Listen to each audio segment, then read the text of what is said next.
শীতের সময় এই বাইরে কাজ করতে যতটাই ভালো লাগে, গ্রীষ্মকালে ঠিক ততটাই কষ্ট হয়। শীতের সময় তো বেশ ভালোই রোদ সবসময় সারাদিনই থাকে, কিন্তু গ্রীষ্মকালে এতটাই চড়া রোদ থাকে যে বাইরে বসে বেশিক্ষণ কাজ করা যায় না। সেই জন্য সবসময় চেষ্টা করি বাইরের কাজগুলো যাতে ফার্স্ট মর্নিং সেরে নেওয়া যায়। তাই ওকে স্কুলে পাঠাবার আগেই বেশ কিছু জামা কাপড় কয়েকদিন ধরেই জড়ো হয়েছিল, কাচার আর সময় হচ্ছিল না। তো সেই জন্যই আজকে এইগুলোকে সব সকাল সকাল কেচে নিলাম, কারণ রোদ গরমের জন্য বাইরে বসে কাচতে খুব কষ্ট হয়। নমস্কার বন্ধুরা, ঘরোয়া পিয়ালির সবুজ সকালে তোমাদের সবাইকে স্বাগত। মাঝে শরীরটা বেশ কয়েক সপ্তাহ খুবই খারাপ ছিল, যে কারণে ভিডিও কন্টিনিউ করতে পারিনি, তার জন্য দুঃখিত। তোমরা কেমন আছো সবাই? আশা করি ভালো আছো। আমার এই চ্যানেলটি যদি তোমাদের ভালো লাগে তাহলে একটা লাইক ও চ্যানেলটিকে সাবস্ক্রাইব করো। একটা সাবস্ক্রাইব ভিডিও বানানোর অনুপ্রেরণাকে অনেকটা বাড়িয়ে দেয়। তো ও এখন ব্রাশ করছে, সেই ফাঁকে আমি বিছানাটা একটু গুছিয়ে নিচ্ছি, কারণ ঘুম থেকে উঠে পড়ার পর এই বিছানা আগোছালো হয়ে পড়ে থাকাটা আমার একদম ভালো লাগে না। মনে হয় যত তাড়াতাড়ি বিছানাটা ভালো করে ঝেড়ে পরিষ্কার করে গুছিয়ে নেব, একটা যেন ঘরের কাজ এগিয়ে যায়। আর বিছানা যতক্ষণ না ঠিক করে গোছানো হচ্ছে নিজের মনের মতো করে, ততক্ষণ ভালো লাগে না। এই রাস্তার ধারে বাড়ি হওয়ার জন্য একটা অসুবিধা ভীষণ ফেস করতে হয়, সেটা হচ্ছে ধুলো। রোজই জানলা দরজা পরিষ্কার করতে পারলে হয়তো ভালো হয়, কিন্তু সংসারে নানান কাজের চাপে গ্রামাঞ্চলে যেহেতু আমরা থাকি, নিজে হাতেই সমস্ত কাজকর্ম করতে হয়, সেই জন্য রোজ সম্ভব হয় না।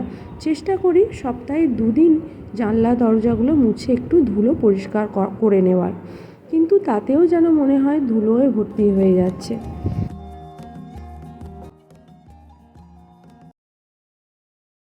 মিষ্টু যেহেতু ছোট, তাই ওর বেশিরভাগ কাজই আমাকেই করে দিতে হয়। এই যেমন ধরো স্কুলে যাওয়ার সময় ওকে ড্রেস পরিয়ে দেওয়া, একটুখানি তাড়াতাড়ি করে ওকে খাইয়ে দেওয়া, স্কুলের গাড়িতে তুলে দেওয়া, এমনকি তার পড়াশোনার স্কুলের সমস্ত হোমওয়ার্ক, এগুলো আমি একা করি। এখনও পর্যন্ত আমি কোনো ওকে হাউস টিচার দিইনি, ওকে আমি বাড়িতে নিজেই নিজের মতন করে পড়াই। আমি মনে করি বাড়িতে মা বাবা যেভাবে তার ছেলে মেয়েকে পড়াবে বা কিছু শেখাবে, সেটা কখনোই কোনো হাউস টিচার রেখে শেখানো সম্ভব হয় না। এদিকে দেখো, বিছানা গোছানো আমার কমপ্লিট। আলনায় জামা কাপড়গুলো একটু অগোছালো হয়ে রাখা ছিল, তাই সেগুলোকেও একটুখানি গুছিয়ে নিলাম, এবং সামনে ওপর থেকে যে ধুলোটা পড়েছে সেইগুলো একটুখানি মুছে পরিষ্কার করে নিলাম। এরপর বেলার দিকে আর রান্না বাড়ার কাজ শুরু হলে আর ঘরের এই টুকটাক গোছানোর কাজগুলো করার মতন সময় হয়ে ওঠে না। আজকে সকালে মিষ্টুর টিফিন করার ঝামেলাটা নেই, তার কারণ সকালে আজকে বেকারির পাউরুটি আর বিস্কিট বিক্রি করতে এসেছিলো। তো সেখানে দেখলাম গরম পাউরুটি আছে, তাই জন্য একটা পাউরুটি নিয়ে নিয়েছি। ওকে টিফিনে মিষ্টি আর পাউরুটি দিয়ে দিলে ও আনন্দের সঙ্গে খেয়ে নেবে। এদিকে প্রেসারে অল্প করে একটু ভাত বসিয়েছি, ও স্কুলে খেয়ে যাবে বলে। আর এক পাশে দেখো ওর টিফিনটা স্কুলে রেডি করে নিচ্ছি।